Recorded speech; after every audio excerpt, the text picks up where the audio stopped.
Hey YouTube, in this video I'm going to be doing a deck profile on my other Shadow Paladin deck. This is, I guess, a more budget-friendly build, but it contains a lot of the older Shadow Paladin cards.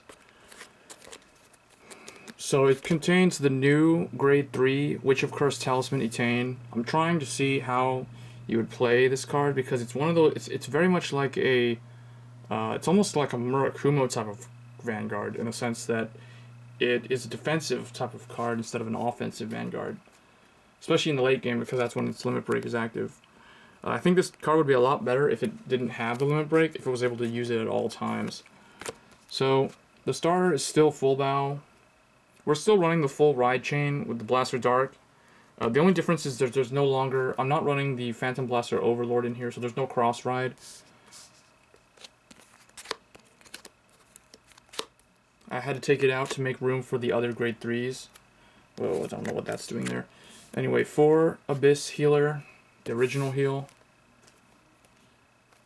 And then we have 4 Abyss Freezer, the draw trigger. 4 Grim Reaper, their first critical trigger. And then 4 Death Feather Eagle, their second critical trigger. So 8 crit, 4 draw, 4 heal. Very standard for any Shadow Paladin build. Next, for grade 1s, 4 Blaster Javelin, just because this is a very good ride chain. This is like a rank 1 ride chain, so basically if you have this guy in your hand, you automatically will have Blaster Dark. So you don't have to rely on, oh, look at the top 7 cards or anything like that. The only bad thing about him, because he instantly searches for Blaster Dark when you ride him on Fullbau, he's a 6,000 rear guard. But he does have the ability to get the grade 3 as well when he's placed on R, at the cost of discarding another grade 3.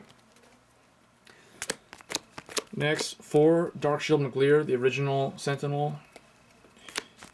3 Black Sage Charon. You only really need 3 because you have ways of superior calling him from the deck, as we'll see later.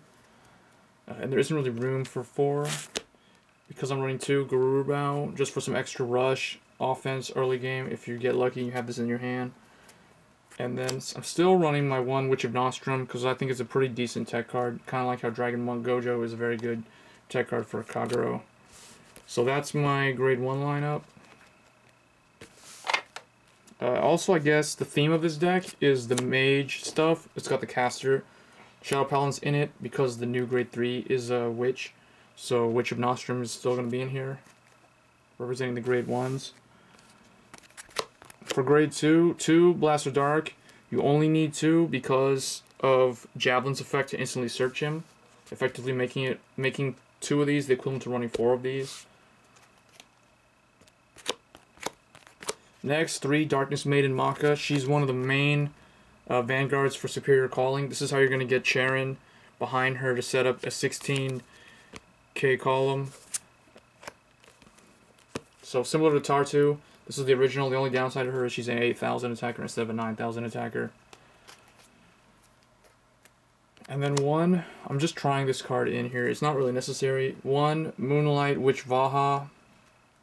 I'm just going with the theme here. So this is their Maiden of Libra. So just 1. And they're running the better card, in my opinion. 2 Skull Witch Nemain, or Nevin. This is your big draw card, but it's very weak, so that's how they balance out. It's only 3,000 grade 2. And then, because Shadow Paladin is so counterblast heavy, Nevin is a counterblast 1, Macha is a counterblast 2, Vaha is a counterblast 2, because you're doing, and Blaster Dark is a counterblast 2.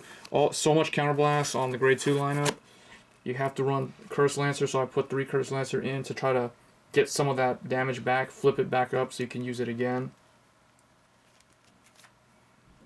That's the grade 2 lineup. For grade 3s, 2 Phantom Blaster Dragon, just 2 because, like I said earlier, Javelin can search him. You aren't really going to use his effect all that much because you go super minus, and they can just perfect guard him.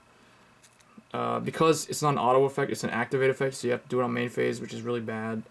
The main reason why he's still in here is to complete the ride chain, and to give you an 11k Vanguard in late game if you ever manage to pull off the full ride chain. And then next, the main Limit Break Vanguard, because this card actually has your offensive capabilities. 4 Origin Mage Ildona. So I went with the Mage build. Like I said earlier, that's the theme I chose for this Shadow Paladin deck. So I wanted to feature the casters over the soldiers or warriors. So 4 of this. He's actually pretty decent. Or she, I'm not sure. Probably a he. And then 2 of the new Witch of Curse Talisman Etain. This is a defensive Vanguard, so you don't really need to run 4 copies of it. So that's why I'm only running 2. Where I let Ildona do most of the attacking. This card, I ride it late game and I just use it to retire the opponent's stuff. And then I try to hope to win using rear guards. So that was basically the deck. It's a much more budget-friendly Shadow Paladin deck, especially since there's only like 2 of these in there. Really, McLear is the only real expensive card in this deck. And that's just a Sentinel. But he's actually gone down in price now that Revengers are out. So, hope you guys enjoyed the video. Let me know what you think of the idea of building this deck this way. As always, guys, rate, comment, subscribe. Thanks.